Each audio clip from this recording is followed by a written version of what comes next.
Nowadays parents face చేస్తున్న major concern ఏంటి అంటే కిడ్స్ అండ్ స్క్రీన్ టైం అండి.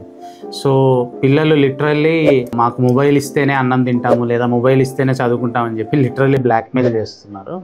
సో మనము ఈరోజు ఈ వీడియోలో కంప్లీట్గా అసలు పిల్లలకి స్క్రీన్ టైం ఉండొచ్చా, ఇస్తే ఎంతసేపు ఇవ్వాలి, మొబైల్ ఏ ఏజ్లో ఇవ్వాలి, వాట్ ఆర్ ద లిమిటేషన్స్ అనేది మనం ఈ వీడియోలో కంప్లీట్గా తెలుసుకుందాం. Hello, I'm doctor Nishant, consultant paediatrician and neonatologist, Jaya hospital, Mahabubabad. So before discussing about the screen time, మనకి importance of the brain growth ఏంటి అనేది తెలుసుకోవాలండి. సో అలా అయితేనే మనకి ఈ స్క్రీన్ టైం బ్రెయిన్ గ్రోత్ని ఎలా ఎఫెక్ట్ చేస్తుంది అనేది అర్థమవుతుంది. ఇంపార్టెన్స్ ఆఫ్ ద బ్రెయిన్ గ్రోత్లో వచ్చేప్పటికి జనరల్లీ ఎవరికైనా ఫస్ట్ 2 yearsలో 80% ఆఫ్ ద అడల్ట్ సైజ్లో బ్రెయిన్ అనేది గ్రో అయిపోతుంది. సో ఇక్కడ మనకి ఐఏపీ కానీ WHO వాళ్ళు కానీ రికమెండ్ చేసేది ఏంటి అంటే బిలో 2 years ఇన్ఫాంట్స్ ఎవ్వరికి కూడా స్క్రీన్ టైం అనేది ఉండకూడదు. That is 0 screen time. అదే అబౌవ్ 2 years అయితేనేమో 1 hour ఈజ్ అలౌడ్. అదే అబౌవ్ 12 years అయితే 2 hours ఈజ్ అలౌడ్ అనమాట. దీనికంటే ఎక్కువగా 80% ఇవ్వకూడదు. That to after Covid, because of screens అన్నీ కూడా అలవాటు అయిపోయి ఆన్లైన్ క్లాస్ ఇవన్నీ వీటన్నిటి వల్ల మనకి ఈ లిమిటేషన్స్ అనేవి పెట్టారనమాట. లేదు అని అంటే అసలే ఇవ్వకూడదు అసలు మొబైల్. బట్ ఇవ్వాలి అనుకుంటే ఈ లిమిటేషన్స్లో మాత్రమే ఇవ్వాలి. ఇఫ్ ఎక్సెసివ్ స్క్రీన్ టైం అవుతుంది, మోర్ దాన్ అలౌడ్ అని అనుకుంటే పిల్లలలో చాలా హెల్త్ ప్రాబ్లమ్స్ రావచ్చు అండి. And the first and the foremost thing is attention span అనేది తగ్గిపోతుంది అనమాట.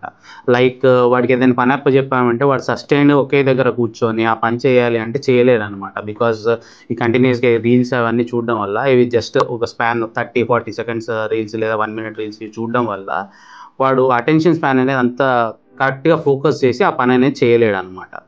Next thing is vision problem రావచ్చు, కంటి చూపు ఇబ్బందులు ఇవన్నీ రావచ్చు అనమాట. నెక్స్ట్ స్పీచ్ ప్రాబ్లం రావచ్చు, లేదా హియరింగ్ ప్రాబ్లం రావచ్చు, లేదంటే మెడ నొప్పులు, సర్వైకల్ ప్రాబ్లమ్స్ అవి రావచ్చు.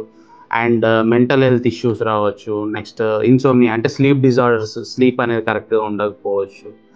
And next most important thing is virtual autism develop అవ్వచ్చు అనమాట. సో వర్చువల్ ఆటిజం ఉండే పిల్లలలో జనరల్లీ వాళ్ళకు ఉండే సైన్స్ ఏంటి అని అంటే వాళ్ళు ఐ కాంటాక్ట్ అనేది మెయింటైన్ చేయలేరు. సో మనం మాట్లాడుతున్నట్టుగా చూసి అలా మాట్లాడడం అనేది ఉండదు అనమాట. మనం ఇలా మాట్లాడుతుంటే వాళ్ళు పక్కకు తిరిగి మాట్లాడుతుంటారు, ఐ కాంటాక్ట్ ఇచ్చి మాట్లాడలేరు. Most important thing social communication ఉండదు. అంటే మనం ఏదైనా క్వశ్చన్ అడిగాము అంటే వాడు మళ్ళీ రివర్ట్ అయ్యి మనకు ఆన్సర్ అనేది చెప్పలేడు అనమాట. So these are the red flag signs. మీ పిల్లల్లో కనుక ఈ సైన్స్ ఉంటే మాత్రం డెఫినెట్లీ మీ పీడియాట్రిషియన్ కన్సల్ట్ అవ్వండి. First thing is eye contact ఉండదు. Second thing is social communication అనేది ఉండదు అనమాట. సో మరి ఈ స్క్రీన్ టైంని అవాయిడ్ చేయాలి అంటే పేరెంట్స్ చేయాల్సిన థింగ్ ఏంటి? మీరు చేయాల్సిన థింగ్ ఏంటి అంటే పిల్లల్ని ఏదో ఒక యాక్టివిటీలో ఎంగేజ్ చేయడానికి ట్రై చేయండి. లైక్ పెయింటింగ్ కానీ, లేదా స్విమ్మింగ్ కానీ, లేదా క్రికెట్ కానీ, వాడికి ఏది ఇంట్రెస్ట్ ఉంటుంది అందులో ఇన్వాల్వ్ చేయడానికి ట్రై చేయండి. సో దట్ మీరు స్క్రీన్ టైం అనేది తగ్గించవచ్చు. మీ పార్ట్గా మీరు చేయాల్సింది ఏంటి అని అంటే మీరు కూడా స్క్రీన్ టైం అనేది తగ్గించాలండి. ఎందుకంటే మీరు చూస్తున్నారంటే ఆబ్వియస్లీ కిడ్ కూడా చూస్తా అని చెప్పి మారం చేస్తాడు.